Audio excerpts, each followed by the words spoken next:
और एक मौका दें कि हम अमेठी का जो खोया हुआ गौरव है उन्हें उसको लौटा के लाएं। तो मैं आपको ये कहता हूँ कि हम लोग कांग्रेस के लोग एक सभ्य तरीके से इलेक्शन लड़ते हैं, बिल्कुल पॉजिटिव तरीके से लड़ते हैं। हम इस तरह नहीं लड़ते कि किसी को गाली देके लड़ना है। ये है, हम लोग कहते हैं हमारे जो विकास के काम है और आप अपने विकास के काम बताइए और हमारे विकास के काम हम बताएं।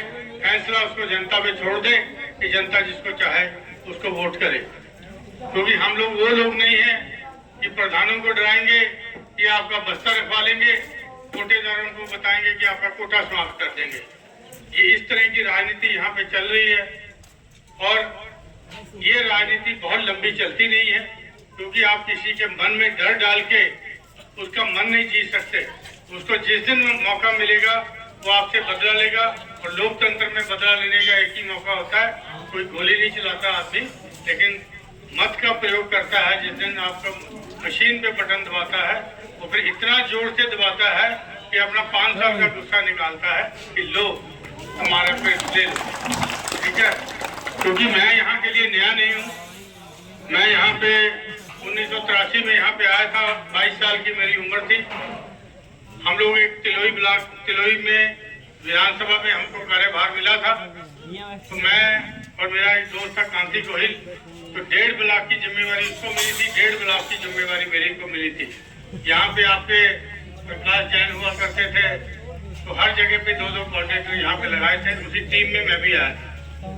तो हम लोग वहाँ से आए कैसे थे, तो हमारा एक बैकग्राउंड यूथ कांग्रेस थे, क्योंकि हमने कभी किसी को बहुत ज्यादा बताया नहीं, क्योंकि गांधी परिवार ने जो हमारा ड्यूटी लगाई कि हमारे क्षेत्र को आपको देखना है, हमने उसके ऊपर देखते रहे। ना किसी को अपनी हिस्ट्री बताई, ना अपना भूगोल बताया, लेकिन यहाँ पे काम रह के करते रहे। और जब तक दिल की संतुष्टि नहीं हुई ये काम हमने किया, तब तक हम लोग काम करते रहे। यहाँ पे बड़ी विपरीत परिस्थितियों में पहले भी हमने चुनाव लड़े हैं, और यही हमारे राजू भाई हैं जो यहाँ पे चट्टान की तरह हमारे लिए खड़े रहे हमेशा। कद भले छोटा है इनका, लेकिन इरादे इसके बहुत मजबूत हैं। तो ये इसलिए मजबूत इरादे वाला हमारा साथी है। लीडरशिप नहीं है, ये जनता है। जनता के जिसके वोट से हम लोग दिल्ली के अंदर मकान पाते हैं, ऐशो आराम करते हैं, पूरी जिंदगी टिकट फ्री मिलती है। एक बार आप MP बन जाओ, पूरी जिंदगी आपका इलाज फ्री होता है। ये किसकी देन है? यहाँ की जनता की देन है, जो आपको ये करती है। आप उसी जनता का अपमान अगर करेंगे तो जनता एक दिन को बदला लेती है। तो मेरे को ये कहने का मतलब है, क्योंकि अभी मेरे को एक साहब ने पर्ची दिया, इलाज के मामले में कोई पार्टी नहीं देखते, कोई छवि बसी हुई है। आज भी आप जब याद करते हैं तो राजीव जी से शुरू करते हैं कि भैया हम राजीव जी के साथ ऐसे थे। हम दूसरी पीढ़ी आ गई, अब वो बताते हैं कि हमारे पिताजी राजीव जी के साथ है, हम आपके साथ हैं।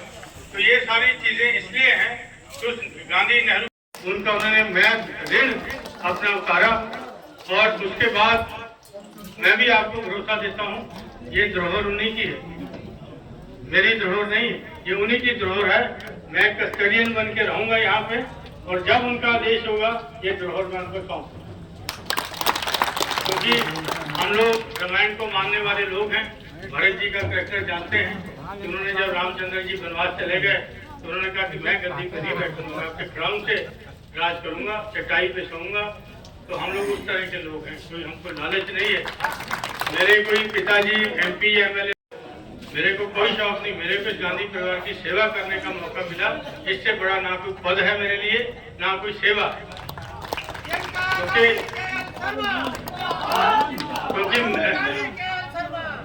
क्योंकि यहाँ पे हम लोग जो काम करते हैं, हम लोग की कोशिश ये रहती है कि हमारी किसी